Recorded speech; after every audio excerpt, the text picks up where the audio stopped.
నమస్తే వీధుని స్వాతం లక్ష్యం సమాజితం. మరి లేటెస్ట్గా ఈ మధ్యకాలంలో చాలా ఇంటర్వ్యూలు చేశాం. మరి ఈ ఇంటర్వ్యూ మనం మిమ్మల్ని వినూత్నంగా మిమ్మల్ని అందరినీ కూడా మనసులు దోచుకుంటుందని మరి ప్రస్తుతం మనతోటి ఉన్నారు ఒక సివిల్ ఇంజనీరింగ్ చేసి ఉస్మానియా ఇంజనీరింగ్ కాలేజీలో consultant for GHMC licensed structural engineer, Secunderabad cantonment board licensed engineer, chartered వాల్యూగా పనిచేసినటువంటి వ్యక్తి ప్రస్తుతం మనతోటి ఉన్నారు. మరి సికింద్రాబాద్ గణేష్ టెంపుల్ యొక్క చైర్మన్గా కొనసాగుతూ రాజకీయ రంగంలో అయితేనేది అరైజ్ అనేటటువంటి ఒక సేవా భావంతో ఉన్నటువంటి సేవామూర్తిగా ముందుకెళ్తూ పిట్ల నాగేష్ ముదిరాజు గారు ఉన్నారు. వారిని అడిగి వారి యొక్క భవిష్యత్ ప్రణాళిక కింద తెలుసుకుందాం. నమస్తే అండి. నమస్తే అండి. మొత్తం మీరు చూస్తే కరోనా వచ్చి దాదాపు అందరూ కూడా ఎంతో కొంత సేవ చేయాలని దృక్పథంతో ముందుకెళ్ళారు. మీరు అరైజ్ అనేటటువంటి సంస్థ ద్వారా ముందుకెళ్తున్నారు. ఎలా ఉంది ఇప్పుడు ఈ మహమ్మారి ఇంతవరకు మనము ఏ జనరేషన్ కూడా మేము చూడలేదు. ఇంతవరకు ఇది కొత్తగా ఉన్నది. ఇట్లాంటిది కూడా ఎక్స్పీరియన్స్ రాకపోవడమే మంచిది. కానీ ఇది కూడా మనం ఫేస్ చేసి దీన్ని మనం తరిమి కొట్టి మనం కూడా భవిష్యత్తులో కూడా ఒక స్ఫూర్తిగా ఇట్లాంటి ఏ వచ్చినా కూడా మనం దాన్ని తరిమి కొట్టేటట్టుకు ఒక ఎగ్జాంపుల్ తీసుకురావడమే మనం ఫైట్ చేస్తూనే ఉండాలి అని నాకు ఆలోచన. మొత్తం మీరు చూశారు, మీ సంస్థ నుంచి చెట్లు హరితార కార్యక్రమాలు కూడా చాలా గొప్పగా చేసుకొచ్చారు. పోతే అదొక ఎత్తు. మరి ఈ పీరియడ్లో మీరు ఎంతోమంది నిరక్షరాయురాయాలు మరి మీ సంస్థ ద్వారా ఏమేమి పంచారు? ఇప్పుడు మా సంస్థ ద్వారా ఆర్ఎస్ సంస్థ ద్వారా మరియు మా టీఆర్ఎస్ సంస్థ ద్వారా మేము లాక్డౌన్ పీరియడ్లో ఇక్కడ చుట్టుముట్టున్న స్లమ్స్లలో మా ఎమ్మెల్యే గారు సాయన్న గారు ఆదేశాల మీద మేము ఉన్న అన్ని స్లమ్స్లలో డైలీగా మా కేసీఆర్ గారు ఇచ్చిన మిడ్ డే మీల్స్ని కూడా 3 times ప్రతి స్లమ్స్లో కూడా మేము పోయి ప్రొవైడ్ చేసి వాళ్ళ కోసం ప్రొవైడ్ చేశాము. మా సంస్థ త్రూ నుంచి వాళ్ళకు వీక్లీ సరిపోయేంత రేషన్ ప్రతి ఇంటికి తీసుకెళ్ళి నేను ప్రొవైడ్ చేశాను. ప్రతి ఇంటికి సరౌండింగ్లో ఉన్నాం నా అందుబాటులో ఉన్న అందరికీ ఎంత మళ్ళీ వాళ్ళకి కావాల్సిన ట్యాబ్లెట్స్, ఇప్పుడు విటమిన్ ట్యాబ్లెట్స్ మన ముందు మా యువనేత కేటీఆర్ గారు పుట్టినరోజు సందర్భంగా మేము ఒక కార్యక్రమం కూడా చేసినాం. ఏంటంటే రొటీన్గా కాకుండా వాళ్ళకి కావాల్సిన విటమిన్ ట్యాబ్లెట్స్, మాస్కులు అవి కూడా మేము సరఫరా చేసుకుంటా. ఇంకోటి వాళ్ళకు సోషల్ డిస్టెన్స్ ఎలా ఉండాలి, మాస్క్ ఎలా ప్రొవైడ్ చేయాలి, ఎందుకు ప్రొవైడ్ చేయాలి, ప్లస్ ఈ కోవిడ్ అంటే ఏంది, దీన్ని ఎలా ఫైట్ బ్యాక్ చేయాలి, అవన్నీ కూడా మేము వాళ్ళకు మోటివేట్ చేసుకుంటా ఎక్స్ప్లెయిన్ చేసుకుంటా ఎప్పుడున్నా కూడా ప్రాబ్లంలో ముందుండి వాళ్ళకి గైడ్ చేస్తున్నాం మేము. మొత్తం మీద మీరు ఒక సివిల్ ఇంజనీర్ లైసెన్స్డ్గా తీసుకున్న స్ట్రక్చరల్గా కూడా ముందుకెళ్తున్నారు. మరి అలాంటి సందర్భంలో రాజకీయాల వైపు మరి 2001 వచ్చినట్టు తెలుస్తున్న ఉద్యమం ద్వారా ఎలా అనిపిస్తుంది? అంటే నాకు ముందు నుంచి కూడా నేను ఇంజనీరింగ్ చేస్తున్నప్పటి నుంచి కూడా నాకు నా కాలేజ్ డేస్లో కూడా నేను ఎప్పుడు కూడా నేను నలుగురికి హెల్ప్ చేయాలి, నలుగురికి ఒక లీడర్ లాగా ఉండి వాళ్ళకు సమస్యలు ఏమన్నా కూడా వాళ్ళ కోసం ఫైట్ బ్యాక్ చేయడము. ఇప్పుడు మా హాస్టల్లో కూడా ఏదైనా ప్రాబ్లం వస్తే వాళ్ళ కోసం ఫైట్ బ్యాక్ చేసి వాళ్ళకి కోరికలు తీయడము. మనకు స్కాలర్షిప్స్ రాకపోయినా కానీ సంస్థలలో ఐ వాజ్ యాక్టివ్ లీడర్ అనమాట. దాంట్లో మా స్కూల్లో నేను ఓయూ ఇంజనీరింగ్ కాలేజ్కి I was the algorithm incharge అనమాట, అంటే చీఫ్ లాగా ఉండే. సో నాకు అది చిన్నప్పటి నుంచే నాకు ఆ కోరిక అలా చేయడము. మా కమ్యూనిటీలో కూడా మా బీసీ కమ్యూనిటీలో అందరికి కూడా నేను వాళ్ళ బీసీ స్కాలర్షిప్స్ అని వాళ్ళకు కొంచెం లీడర్షిప్ క్వాలిటీస్ తెప్పియడము నాకు అలా చేసుకుంటే నాకు అదే ఇన్స్పిరేషన్ ఉందన్నమాట. దాని తర్వాత మన ఉద్యమం వచ్చింది, తెలంగాణ ఉద్యమం. మన కేసీఆర్ గారు ఇనిషియేటివ్ తీసుకున్నారు. దాన్ని తీసుకొని దానికి ఎలా అయితే తెలంగాణ రావాలనో ప్రతి ఒక్క స్టెప్లో కేసీఆర్ గారు ఏదైతే చెప్పారో అన్నిట్లలో పార్టిసిపేట్ చేసి ఇప్పుడు మిలియన్ మార్చ్లో కూడా నేలను ముద్దాడుతున్న తొలి జట్టుకు నాయకత్వం వహించడానికి అలా అన్ని యాక్టివిటీస్లో I was first in all activities. మొత్తం మీద చూసినట్టు తెలంగాణ ఉద్యమంలో కూడా మీ పాత్ర ఉంది. అయితే ఆ రోజులలో ఒక 2 మాటలు మీరు ఎలాంటి వాటిని ఇన్స్పైర్ అయ్యారు? అలాగే చూసినట్టు ఆంధ్రోలను మరి ఆంధ్ర నాయకత్వాన్ని పంపించాలి అనేటటువంటి ఉద్రేకంతో కూడా ఉండి ఉంటారు. ఈ విషయంలో ఎలా అంటే ఇప్పుడు మా తెలంగాణ ఏంటంటే తెలంగాణ మమ్మల్ని అంతా నిజాములు పాలించారు. మన నిజాములు పాలించినప్పుడు మనకు మా తాతలు మా ఫాదర్స్ వాళ్ళందరికీ ఎడ్యుకేషన్ అనేది నిజాం ఇవ్వలేదు. ఎడ్యుకేషన్ అనేది నిజాం ఇవ్వలేనందువల్ల నాగరికత అనేది తెలియదు, బానిస బతికినాం. ఎందుకంటే ఇప్పుడు ఆంధ్ర తమిళనాడు వాళ్ళందరికీ మొత్తం వాళ్ళకంతా ఆ జనరేషన్ ఏదైతే మా జనరేషన్ ఉన్నప్పుడు మా ఫాదర్స్ జనరేషన్ ఉన్నప్పుడు వాళ్ళందరికీ ఒక బ్రిటిష్ అనేటోళ్ళు పాలించినప్పుడు వాళ్ళకు ఎడ్యుకేషన్ ఇచ్చారు. వాళ్ళు బ్రిటిష్ వాళ్ళు ఎడ్యుకేషన్ ఇచ్చారు, ప్లస్ వాళ్ళకు లీడర్షిప్ క్వాలిటీస్ అవన్నీ they have seen and learned. నేర్చుకొని వాళ్ళంతా మా తాతలంతా నేర్చుకొని వాళ్ళ పిల్లలకి ఇచ్చారు. మేము స్వతంత్రం వచ్చినాక కూడా మా ఫాదర్స్ కూడా వాళ్ళకు తెలియదు ఏంది అడ్మినిస్ట్రేషన్ అంటే ఏందో తెలియదు, చదువు అంటే ఏందో తెలియదు, ఉర్దూ మీడియం ఉండే. ఇంకోటి దొరల పాలనలో కూడా వాళ్ళు మీన్స్ దొరల ఇన్ సెన్స్ ఎవరైతే ఉండేనో వాళ్ళ పాలన కూడా ఉండే. అలాంటి దాన్ని మళ్ళీ కంబైన్డ్ ఆంధ్రప్రదేశ్ అయినప్పుడు మన ఆంధ్ర పాలన వాళ్ళు already well educated and very వాళ్ళు వచ్చి మళ్ళీ కలవడం వల్ల వాళ్ళ ఒక తెలివితోని మనం అంగదింపడమే జరిగింది. మేము ఎందులో కూడా ఇప్పుడు గవర్నమెంట్ జాబ్స్ రావాలంటే కూడా ఇప్పుడు మా ఫాదర్స్ తెలియదు, ఎలా చదువుకోవాలో మాకు తెలియదు, ఏం చేయాలి, ఎక్కడ పంపించాలో కూడా తెలియదు. ఎందుకంటే ల్యాక్ ఆఫ్ నాలెడ్జ్. వాళ్ళ పిల్లలు ఎవరైతే ఇప్పుడు వచ్చారో ఆంధ్ర నుంచి వాళ్ళ పిల్లలకు వాళ్ళ ఫాదర్స్కి అందరికీ తెలుసు కాబట్టి తీసుకొని వాళ్ళకే జాబ్స్ వస్తున్నాయి, వాళ్ళే ప్రాజెక్ట్స్ వస్తున్నాయి. దానివల్ల ఎవరైతే ఇక్కడ తెలంగాణ వాసులు ఉన్నారో వాళ్ళకు జాబ్స్ అనేది రాలేకపోయింది, వస్తలేదు. అందుకే అది గ్రహించి మేమంతా చూసి మాకు వీ హ్యావ్ ఫేస్డ్ ఇట్. అప్పటిదాకా మాకు తెలియదు, మేము అది ఫేస్ చేసి అరే ఇట్లా కాదు, మా పాలన మనకే ఉంటేనే మంచిది అని ఏదైతే కేసీఆర్ చెప్పిండో అది కరెక్ట్, వాస్తవమే. దానికి మేము అంగీకరించి ఫుల్ ఫ్లెడ్జ్గా we went to this education and we have succeeded.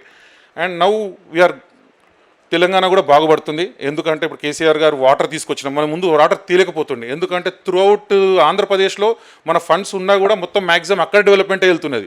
ఇక్కడ ఎందుకు చేయరంటే అక్కడ ఉన్న ఎవరైతే పాలకులు ఉన్నారో ఐఏఎస్ ఆఫీసర్లు కానీ రాజకీయ నేతలైనా కానీ సీఎంలైనా కానీ మంత్రులైనంతా కానీ వాళ్ళు ఉండడం వల్ల వాళ్ళకు least bother of their mother land. మన నాయకులు ఎవరైతే 2-3 మినిస్టర్లు ఉంటారో వాళ్ళకు కూడా ఎక్కువ తెలియలేదు కాబట్టి వాళ్ళకి కొంచెం ఏదో ఇచ్చేసి మిగతామంతా అక్కడికి వెళ్ళిపోయేది. అదనేది ఇప్పుడు మొత్తం మన ఫండు మనది, మన తెలంగాణకే మనం ఉపయోగిస్తున్నాం కాబట్టి మనకు డెవలప్మెంట్ అనేది జరుగుతున్నది. ఇది మొత్తం మీరు చూసినట్టయితే మరి తెలంగాణ వచ్చిన రోజు మీకు ఎలా అనిపించింది? మరి మీ సపోర్టెడ్ కేసీఆర్ వైపే ఉండాలనే నిర్ణయం తీసుకున్నప్పుడు ఎందుకు నేను కేసీఆర్ వైపే ఉండనంటే అతను చాలా రీసెర్చ్ చేసిండు తెలంగాణ గురించి. ఏ నాయకుడు రీసెర్చ్ చేయలేదు. ఆ రీసెర్చ్ చేసి ఒక ఐడియాలజీ ఉన్నది. రాజకీయం అనేది సహజమే, ఎవరైనా రాజకీయం చేస్తారు, అందరూ చేసేదే ఉంటుంది, అదే ఉంటుంది. కానీ ఈయన ఎంత రాజకీయం చేసినా కూడా అందులో మన తెలంగాణ డెవలప్ చేయాల్సిన ఒక కళలు ఉన్నాయి కదా, అవన్నీ ఫుల్ఫిల్ అవుతున్నాయి. ఆయన దగ్గర విజన్ ఉన్నది. ఆ విజన్ కోసమనే మేము సపోర్ట్ చేస్తున్నాము. ఎల్లప్పుడూ మా నాయకుడు కేసీఆరే, తను ఏం చెప్తే అది చేయడానికి నేను రెడీ ఉన్నాం మేము. మొత్తమే చూస్తే ఎన్నో కార్యక్రమాలు చేసుకుంటూ వచ్చారు మీరు. మరి రాజకీయంగా కూడా మరి గణేష్ టెంపుల్కి చైర్మన్ గారు ఉన్నారు ఇప్పుడు ఈ మధ్యకాలంలో. దాని తర్వాత మరి ఇంకా పెద్దగా ఏమైనా ఆలోచించే అవకాశం? అయితే నేను ఇప్పుడు మా కేసీఆర్ గారు హరితారం కార్యక్రమం స్టార్ట్ చేశారు. హరితారం స్టార్ట్ చేయగలే అది ఎంత మంచి కార్యక్రమం అంటే ఆ కార్యక్రమం ఫస్ట్ నేను ఇనిషియేటివ్ తీసుకొని సికింద్రాబాద్లోనే క్లాక్ టవర్ దగ్గర అన్ని స్కూల్స్ మోటివేట్ చేసి పెద్ద ఎత్తున ప్రోగ్రామ్ చేసినాం. ఎందుకంటే మంచి కార్యక్రమం అది. దానివల్ల మనకు వాటర్ వస్తుంది. అప్పుడే మనకు మిషన్ కాకతీయ ఇది చెరువులు పూడికలు తీయడము ఎంత బ్యూటిఫుల్ కార్యక్రమం. దాని అంతా ప్రచారం చేసుకుంటూ వెళ్ళిపోయినాం. ప్రచారం చేసుకుంటా విజయవంతంగా చేసినాం. ఎవ్రీ హరితారం కార్యక్రమమైన మిషన్ కాకతీయ భగీరథ అన్ని కార్యక్రమాలు అన్నీ బ్యూటిఫుల్ ఉన్నాయి. దాంట్లో ప్రతి ఒక్క కార్యక్రమంలో నేను పార్టిసిపేట్ చేసుకుంటూ వెళ్ళాను. ఇవన్నీ చూసి మా ఎమ్మెల్యే గారు సాయన్న గారు నన్ను ప్రొఫైల్ చూసుకొని మన కేటీఆర్ దృష్టికి తీసుకెళ్ళి నా ప్రొఫైల్ ఇచ్చి ఇప్పుడు తెలంగాణ వచ్చినాక first A1 temple Secunderabad Ganesh temple. A1 temple అంటే అది direct deputy commissioner and government GO release చేస్తుంది. దానికి నన్ను చైర్మన్ లాగా అపాయింట్ చేశారు. అపాయింట్ చేసి ఇప్పుడు మనకు కాణిపాకం గణేష్ టెంపుల్ కన్నా పవర్ఫుల్ టెంపుల్ ఏది సికింద్రాబాద్ గణేష్ టెంపుల్. కానీ అప్పుడు ఉన్న పాలకులంతా మొత్తం మళ్ళీ ఆంధ్ర సైడ్ ఉన్న వాటికే చేశారు కానీ దీని ఇంప్రూవ్మెంట్ అనేది చేయలేదు. ఎందుకంటే శ్రీకాళహస్తిలో రావుకేతు ఉన్నది, దాని తర్వాత ఉట్టి మన తెలంగాణలో మన గుళ్ళనే మాత్రం ఉన్నది రావుకేతు పూజ చాలా బ్రహ్మాండంగా అవుతుంది సాటర్డే అండ్ ట్యూస్డే. అది మనకు ఇక్కడ అవేర్నెస్ అనేది తీసుకెళ్తలేరు పబ్లిక్లకు. అయితే ఇంకోటి ఏంటంటే మన దగ్గర మన టెంపుల్కి పార్కింగ్ ప్రాబ్లం ఉంటుంది కాబట్టి దాని వల్ల రారు. కానీ నా ఉద్దేశం ఏంటంటే ఫస్ట్ రాగానే నేను డిసైడ్ చేసిన ఎట్టి పరిస్థితుల్లో మన గణేష్ టెంపుల్కి పార్కింగ్ కావాలని చెప్పేసి దాని పక్కనే అడ్జసెంట్గా ఒక టాట్ లాట్ ఉన్నది, అది రైల్వే డిపార్ట్మెంట్ది టాట్ లాట్లో ఓన్లీ సైకిల్స్ది పార్కింగ్ ఉండే. దీని ఎందుకు కన్వర్ట్ చేయొద్దు అని ఆలోచించి నేను నా ఇంజనీరింగ్ ఎక్స్పీరియన్స్ ఆలోచించి ఈ 2000 స్క్వేర్ యార్డ్స్లో మనం మల్టీ లెవెల్ పార్కింగ్ చేస్తే మన రైల్వే డిపార్ట్మెంట్ వాళ్ళకి వస్తుంది, సికింద్రాబాద్ వాసులకు కూడా పార్కింగ్ ప్రాబ్లమ్ సాల్వ్ అవుతుంది. ఎందుకంటే రైల్వే స్టేషన్కి వచ్చినప్పుడు పార్కింగ్ ప్రాబ్లం అవుతుంది, దాంతోపాటు గణేష్ టెంపుల్ కూడా అవుతుంది అని చెప్పి నేను మన రైల్వే మినిస్టర్ దగ్గరికి మన ఎండి దగ్గరికి వెళ్ళడం జరిగింది. ప్లస్ మన అన్ని లోకల్ మన పద్మారావు గారి దగ్గరికి అందరికి రిప్రజెంటేషన్ ఇచ్చుకుంటా మల్లారెడ్డి గారు కూడా లెటర్ రాశారు, మా సాయన గారు మెయిన్ ఇనిషియేటివ్తో చూసుకొని పీయూష్ గోయల్ గారు ఒకరోజు ఇచ్చారనమాట. ఎక్కడికి మన రైల్వే స్టేషన్కి ఇనాగ్రేషన్కి ఆయన దగ్గరికి వెళ్ళిపోయి తను తీసుకొని వచ్చి గుడికి తీసుకురావడం, ఎవరిని మన పీయూష్ గోయల్ మన రైల్వే మినిస్టర్ కానీ గుడికి తీసుకొచ్చి ఆయన గణేష్ భక్తుడు అనమాట, చాలా గణేష్ భక్తుడు. ఆడ మన చేసి ఈ జాగాని ఎట్లయినా మనం మల్టీ లెవెల్ పార్కింగ్కి అలాట్ చేద్దామని చెప్పి ఆయన ఇమీడియట్ అలర్ట్ చేసి మన మేయర్ గారు చెప్తే మేయర్ గారు మన మెట్రో ఎండి వాళ్ళకు హ్యాండ్ ఓవర్ చేశారు. దాన్ని మెట్రో ఎండికి హ్యాండ్ ఓవర్ చేసి ఇప్పుడు దానికి ప్రాసెస్లో ఉన్నది, అది అవుతుంది. అది చాలా పెద్ద విజయం అనుకోవాలి. అది అంటే మన సికింద్రాబాద్ కోసం మొత్తానికి నేను మల్టీ లెవెల్ పార్కింగ్ చేయడం అనేది కూడా విత్ ఇన్ స్లో స్పాన్. అంటే ఎంత చూస్తే ఇప్పుడు వెనుకబడిన తరగతుల వాళ్ళు బీసీ వర్గం వాళ్ళు రాజకీయంలో రాణించాలంటే చాలా ఒడిదుడుకులు ఎదుర్కోవాలి. మరి మీకు అలాంటి సామర్థ్యాలు తీసుకుంటారా? అంటే నేను దీంతో పాటు ప్యారలల్గా మా కమ్యూనిటీ ఉన్నది. ఫర్ ఎగ్జాంపుల్ మా బీసీ కమిటీలో మా ముదిరాజ్ కమిటీ ఉన్నది. ముదిరాజ్ కమిటీలో కూడా చాలా పేదవాళ్ళు ఉంటారండి, చాలా పేదవాళ్ళు. ఎట్లా అంటే రోడ్డు మీద పండ్లు అమ్ముకుంటూ ఉంటారు. ఎక్కడ మీరు చూడవచ్చు మీర్చల్ హైవే మీద గిట వాళ్ళంతా. మా కమ్యూనిటీకి కూడా వాళ్ళకు ఏమీ లేదు రికగ్నైజేషన్ పాపం. ఇప్పుడు మా టోటల్ మా జనాభా కూడా ఆల్మోస్ట్ 13% జనాభా ఏంటంటే is equal to the minorities జనాభా. దాని ప్రకారంగా చూస్తే కూడా only 1 MLA is there. And how can వాళ్ళ వాయిస్ అనేది మన ఇది చట్టసభలలో ఎలా తీసుకెళ్ళలేరు కదా, ఒక ఎమ్మెల్యేతో పవర్ లేదు. ఎందుకు అవసరం అంటే ఇప్పుడు వాళ్ళు ఎప్పటికీ వాళ్ళు పండ్లు పువ్వులు చేపలు అమ్ముకుంటూనే ఉన్నారు. కానీ వాళ్ళ కోసం అనేది ఒక స్కీమ్స్ చేద్దామని, ఎలా అంటే ఇప్పుడు హైవేస్ పక్కనే గవర్నమెంట్ ల్యాండ్స్ ఉన్నాయి. గవర్నమెంట్ ల్యాండ్స్లో వాళ్ళకు హైబ్రిడ్ ఒక 2 acres 3 acres ఇచ్చే హైబ్రిడ్ వెంచర్స్ అలా ఇస్తే వాళ్ళు అక్కడనే పండించుకొని అక్కడనే అమ్ముతారు. అట్లాంటివన్నీ చెప్పాలనుకుంటున్నాం కానీ ఎవరు తీసుకెళ్తారు? ఎవరు కూడా తెలిసిందే ఇది మనకు. అట్లాంటి బీసీ కులాలలో నేను అన్ని బీసీ లీడర్ని, గౌడ్స్కి అలా చేయొచ్చు, మన యాదవ్స్కి చేయొచ్చు. ఇంకా వాళ్ళని తీసుకొని వాళ్ళందరినీ కూడా లీడర్షిప్లోకి తీసుకురావాలి. మెయిన్ వాళ్ళంతా చట్టసభలలో పోతేనే వాళ్ళ న్యాయం జరుగుతుందని నా ఒపీనియన్. అంటే ప్రతి ఒక్క కులవస్తులు ఒక ఇద్దరు ముగ్గురు చట్టసభలలో ఉండాల్సిందే అని నా ఒపీనియన్. ఇప్పుడున్న పరిస్థితుల్లో చూసినట్టయితే ఒక్కొక్క పార్టీకి ఒక్కొక్కరు ఓనర్గా ఉన్నారు. మీ కార్ పార్టీకి చూస్తే మీ బాస్ వాళ్ళు, కాంగ్రెస్ పార్టీలో కొంతమంది వాళ్ళు, ఇక టీడీపీ సంగతి తెలిసిన విషయం. మరి ఇలాంటి సందర్భంలో ఇలాగ వెనుకబడిన తరగతుల్లో ముందుకు రావాలంటే మళ్ళీ తరతరాలుగా వెళ్ళిపోవాల్సిన అంశం ఏమన్నట్టుగా అక్కడక్కడ స్పందనలు కూడా వినబడుతున్నాయి. మరి దీన్ని మీరు ఎలాగా? అంటే ఇప్పుడు మా బాస్ కేసీఆర్ గారు అతనికి ఒక విజన్ ఉన్నది. ఆ విజన్కి మన తెలంగాణకు ఒక 10 years 15 years తన యొక్క రూలింగ్లోనే వెళ్ళాలి. తను కూడా న్యాయంగా అన్ని కులాలకు ఒక లీడర్స్ని తీసుకొస్తున్నాడు. అయితే మనం కూడా మన ప్రజలు కూడా మనం అందరం కూడా ఏం చేయాలి, తను ఎవరినైతే నామినేట్ చేస్తున్నాడో అతను కంపల్సరీగా గెలిపియాలి. అంటే మన కులం నుంచి ఒక 4 seats ఇచ్చింది అనుకోండి, వాళ్ళని ఓడిపోవటం అంటే గెలిపిస్తుంటేనే వాళ్ళు డెఫినెట్లీ మేము కేసీఆర్ గారిని మన పార్టీతో పాటు ఒక 25-35% కూడా మన యొక్క వాయిస్ అనేది మనం కేసీఆర్ దృష్టికి వెళ్ళగలుగుతాం. అలా అందుకే మనం అందరం కూడా యాక్టివ్గా మనం ముందుకు రావాలి, లీడర్స్ అనేది ముందుకు రావాలి. ప్రతి ఒక్క దాంట్లో ముందుకు వచ్చడానికి ట్రై చేస్తుంటేనే వీ కెన్ డూ జస్టిస్ అనిపిస్తుంది. మీ మాటలు చూస్తే మీరు ఖచ్చితంగా కూడా చట్టసభలో అడుగు పెట్టాలి అనే కృతజ్ఞత ఉన్నట్టు కూడా తెలుస్తుంది. మరి రాబోయే రోజుల్లో ఎమ్మెల్సీ ఎలక్షన్స్ కానీ మరి కార్పొరేటర్ ఎలక్షన్స్ కానీ ఉన్నాయి. మరి ఇది దృష్టిలో పెట్టుకొని మీ నాయకులకు మీ యొక్క విన్నపాన్ని ఎలా చెప్తారు?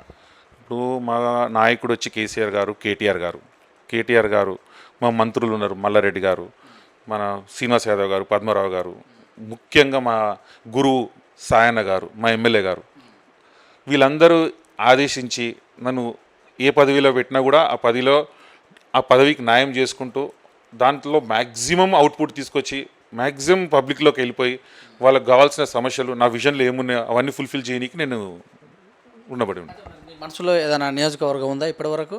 మరి అక్కడ మీరు ఏమైనా కార్యక్రమాలు? అంటే నియోజకవర్గం అనేది ఏమీ లేదండి. ఎందుకంటే నేను ఒక బీసీ కమ్యూనిటీ పర్సన్ని. మొత్తం తెలంగాణలో నా బీసీ కమ్యూనిటీ చాలా పెద్ద ఉన్నది. నన్ను ఒక సోషల్ వర్కర్ లాగా నేను ఎక్కడైనా కూడా ఐఎమ్ రెడీ టు ఫేస్. అంటే ఎలానైనా కానీ గవర్నమెంట్కి, పార్టీకి నేను ఒక విజన్ని తీసుకెళ్ళేంత కెపాసిటీ ఉన్నది నాకు. చూస్తే యువ నాయకులు, మరి యువతలో మీరు ఎలాంటి అంశాలు గుర్తిస్తారు? వాళ్ళ యొక్క ప్రోత్బలం ఎలా ఉంటుంది? ఇప్పుడు యూత్ది ఏంటంటే ప్రతి ఒక్క యూత్ లీడర్ కావాలనే కోరుకోవాలి. లీడర్ అంటే ఎలా అంటే ఎగ్జాంపుల్ ఏదైనా చిన్న యాక్టివిటీ చేస్తున్నప్పుడు వాడు ఆ యాక్టివిటీ తనకు లీడర్షిప్ లాగా తీసుకొని 10 మందిని మోటివేట్ చేసుకొని ఆ వర్క్ కంప్లీట్ చేసేటానికి ట్రై చేయాలి. ఇప్పుడు జాబ్ మేళాసు, అందుకే నేను జాబ్ మేళాసు ప్లస్ యూత్ పర్సనల్ డెవలప్మెంట్స్ అవన్నీ కూడా నేను కండక్ట్ చేస్తూ ఉంటాను. అంటే సైమెంటేనియస్గా, ఎందుకంటే వాళ్ళ వీక్నెస్ ఎగ్జామ్స్కి ముందు కూడా వాళ్ళకు సోషల్ యాక్టివిటీస్ అండ్ వాళ్ళకు మోటివేషన్, భయం ఉండకుండా, కొంతమందికి అందరికీ రాదు ఇట్లా, వాళ్ళకి అందరికి ఎలా తేవాలి, ధైర్యం ఎప్పుడు తేవాలి, ఇది కాకుండా ఇంకోటి ఇట్లా చేయొచ్చు అని చెప్పడం కూడా సోషల్ డెవలప్మెంట్ ప్రోగ్రామ్స్ కూడా నేను కండక్ట్ చేస్తుంటాను నేను. మీరు బాగా చదువుకున్న వ్యక్తి అయితే ఇప్పుడున్న యువతలో చాలామంది కూడా చాలా స్కూల్స్లలో గ్రౌండ్స్ లేవు, ఓన్లీ చదువే అంటారు. ప్లేస్ ఆడేటటువంటి ప్లేస్ కానీ మా ప్లేయర్స్ కానీ రావట్లేదనే చెప్పుకోవచ్చు. 130 కోట్ల జనాభా ఉన్న దాంట్లో మరి అలాంటి అటువైపు మీ అడుగులు వేసే అవకాశం ఏమైనా ఉందా? 100%. నేను ఒక స్పోర్ట్స్ మ్యాన్ని. నాకంటే స్పోర్ట్స్ అంటే ఫస్ట్ ఇంపార్టెంట్. నా పిల్లలైనా కూడా ఎవరైనా కూడా నేను ఏం చేస్తాను, ఫస్ట్ గ్రౌండ్ చూసే నేను స్కూల్లో జాయిన్ చేస్తాను. నేను గ్రౌండ్, స్విమ్మింగ్ పూల్ అవన్నీ ఉంటేనే నేను జాయిన్ చేస్తాను, లేకుంటే అందులో ఆ స్కూల్లో నేను జాయినే చేయను. ఇంకోటి ఏంటంటే మనకు కూడా ఇప్పుడు ఎవ్రీ కమ్యూనిటీలో మన ఏదైతే కమ్యూనిటీ హాల్ ఉందో ఆ కమ్యూనిటీ హాల్లో నా ఇంటెన్షన్ ఏముంటుందంటే మల్టీ లెవెల్ స్పోర్ట్స్ కాంప్లెక్స్ కట్టాలనిపిస్తుంది. మల్టీ లెవెల్, ఇప్పుడు ఫర్ ఎగ్జాంపుల్ మనకు ఇక్కడ మామిడిపల్లిలో పెద్ద గ్రౌండ్ ఉంది, మల్టీ లెవెల్ స్పోర్ట్స్ కాంప్లెక్స్ కడితే అది ఒక 20 feet హైట్లో స్లాబ్ వేసి పెడితే కింద మొత్తం అన్నీ మనం కింద మళ్ళీ అండర్ గ్రౌండ్ 2 floors పార్కింగ్ ఇచ్చేసి ఆ ఫ్లోర్ మొత్తం ఫుట్బాల్ గిట్బాల్ ఆడుకోనికి, పైన ఫ్లోర్లో మొత్తం విత్ రెసిడెన్స్, ఎట్లా కోచ్ ఎట్లయితే ఇంటర్నేషనల్ లెవెల్లో కోచ్కి రూమ్స్, వాళ్ళకి కావాల్సిన ఎక్విప్మెంట్స్, దాంతోపాటు బాక్సింగ్ ఒకటి రూమ్, దాని మీద టెన్నిస్, దాని మీద ఇండోర్ గేమ్స్ అన్నిటికీ ఒక ఫ్లోర్స్ లాగా పెడితే ఎంకరేజ్మెంట్ అనేది పిల్లలకు అక్కడ ఉన్నదని చెప్పి వచ్చి దే విల్ పార్టిసిపేట్ అండ్ మనం కూడా ఒలింపిక్స్కి వెళ్ళొచ్చు, అన్నిటికి వెళ్ళొచ్చు మనం. మీకు స్టడీకి సంబంధించినది మన దేశం అయితే రాష్ట్రం అయితే ఒక రోడ్డు వేస్తే దాంట్లో డ్రైనేజ్ ఉంటుంది, ఆ డ్రైనేజ్ మళ్ళీ రోడ్ వేసిన తర్వాత అక్కడ గుంతలు ఏర్పడి మళ్ళీ అవి తోమేసి మళ్ళీ కట్టడం జరుగుతుంది. ఈ మీన్ వైల్లో వాళ్ళు వచ్చి జిహెచ్ఎంసీ వాళ్ళు వచ్చి ఆ మ్యాన్ హోల్ను మళ్ళీ తోమి మళ్ళీ గోడ పెట్టేసరికల్లా చాలామంది ఆ హోల్స్లో డ్రైవింగ్ చేసే వాళ్ళు కింద పడే సందర్భం ఉంది. ఈవెన్ ఈరోజు మార్నింగ్ కూడా నాకు అదే జరిగింది. ఈ సిస్టమ్ మరి ఇలాగనే కొనసాగాలన్నా దీన్ని మార్చే అవకాశం ఏమైనా ఉందా? ఒకటి. రెండవది, మరి ఎక్కడ చూసినా సీసీ రోడ్లు ఈ వర్షపు నీరు ఎక్కడ వెళ్ళిపోవడం వల్ల గుంతటి మాయాలు లోతం అవుతున్నాయి. మరి ఈ యొక్క సిస్టాన్ని ఇంకా మార్చేది లేదా మన దేశంలో, రాష్ట్రంలో? ఇలాంటి వాటికి మీ దగ్గర ఏమన్నా ఉందా map? Definitely I will tell you. ఇప్పుడు ఏంటంటే ఇది హైదరాబాదు, సికింద్రాబాద్ అనేది నిజాం పాలనలో అప్పుడు ప్లాన్ చేసిన జనాభాకు ప్లాన్ చేసినట్టున్న రోడ్స్ ఇవి. అంటే ఆ జనాభా దే ఆర్ నాట్ ఎక్స్పెక్టెడ్ ఇంత జనాభా అవుతుంది ఇక్కడ అనేసి. అంటే ఆ సిస్టంలో ఉన్న డ్రైనేజ్ లైన్లు అయినా, డ్రైనేజ్ పైప్ అయినా, లెవెల్స్ అయినా, స్లోప్స్, క్యాచ్మెంట్ ఏరియా అయినా కానీ ఆ ఉన్న పాపులేషన్కి ప్లస్ ఇంకొక 30% పెట్టచ్చు కానీ మనం ఆ 30%కి తగ్గట్టు ఇప్పుడు ఒకటే ఇంట్లో 500 square yardsలో అప్పుడు నలుగురే ఉంటుండే. ఇప్పుడు 500 square yardsలో you have build and constructed about 30 to 40 flats. అంటే నీకు ఆల్మోస్ట్ ఆ ఏరియాలో నీకు దగ్గర 100 to 200 members, 150 members ఉంటున్నారు. వాళ్ళ యొక్క డ్రైనేజ్ సిస్టమ్ అనేది బయటికి వెళ్తే అవి పాత సిస్టమ్ ప్లాన్ చేసిన దాంట్లో how can it sustain? No way. ఏ ఇంజనీర్ కూడా ఏం చేయలేడు దాన్ని, చేయలేరు యాక్చువల్గా. అనేది మనం ఇక్కడ పర్మిషన్స్ ఇవ్వడము, సిటీ ఏదైతే ఉన్నో దాంట్లో రిస్ట్రిక్షన్స్ పెట్టాలి. రిస్ట్రిక్షన్స్ పెట్టేసి ఇప్పుడు మనం ఏదైతే కొత్త లేఅవుట్స్ సరౌండింగ్స్ అన్నీ పెరుగుతున్నాయి, కొత్త లేఅవుట్స్లో అంత జనాభా ఇంక్రీజ్ అయ్యేదని, అంత జనాభా తగ్గట్టుగా మళ్ళీ ప్రాపర్గా ప్లాన్ చేసుకొని అలా చేసుకోవడమే ఉన్నతమైన పద్ధతి. ఇప్పుడు మీరు ఎన్నిసార్లు రోడ్లు వేసినా, రోడ్లు పలగొట్టినా కూడా ఈ జనాభా పెరిగేంత వరకు ఇది ఏం చేయలేము. ఇది యాజ్ ఇంజనీరింగ్ వైజ్గా దీన్ని చేయాలంటే మళ్ళీ మనం ఇక్కడ మళ్ళీ కన్స్ట్రక్షన్ లేదు, ఇంత మళ్ళీ చేయొద్దని చెప్పుకొని మళ్ళీ we must change that pipe line. ఒక సిస్టమేటిక్గా వెళ్ళాలి, ఒక ప్లానింగ్, ఒక కోఆర్డినేషన్ పెట్టుకుంటూ వెళ్తే we can do it, proper justification చేయొచ్చు. ఇంకొకటి, హరితార కార్యక్రమం ప్రభుత్వం చాలా బాగా తీసుకెళ్తుంది, అందులో తప్పులేదు. కానీ పల్లెటూర్లలో అక్కడక్కడ పెడుతున్నటువంటి చెట్లు పట్టణంలో పెట్టేందుకు లేదు. ఇప్పుడు ఫంక్షన్ హాల్ చూడండి, సినిమా థియేటర్లు చూడండి, ఇంకెక్కడ చూస్తే బిల్డింగ్స్ చూడండి, పెద్ద పెద్ద అపార్ట్మెంట్ చూడండి, ఎంతో 10,000 జనాభా ఉన్నటువంటి 4 మొక్కలు కూడా పెడుతుందుకు లేదు. చాలా మరి జిహెచ్ఎంసీలో ఉన్నప్పటికీ కూడా చెట్లు పెడుతుందుకు పార్కింగ్ కంపల్సరీ వదలని ఉన్నాడు కూడా పర్మిషన్ ఇస్తూనే ఎవరు, కాలుష్యం దృష్టిలో పడుతూనే ఉంది. మరి హరితహారం అనేది సిటీకి ఎక్కువ ఇంపార్టెంట్, ఎందుకంటే ఎక్కువ 2 కోట్ల పైన పైచిలుకుంటున్నటువంటి. మరి ఇలాంటి విషయంలో మీ ప్లానింగ్ ఎలా ఉంటుంది? ఇప్పుడు మన కేసీఆర్ గారు ఆదేశించారు హరితారం అనేది, అప్పుడు అశోకుడు కూడా ఆదేశించాడు. అయితే అది చాలా మంచి ప్రాజెక్ట్.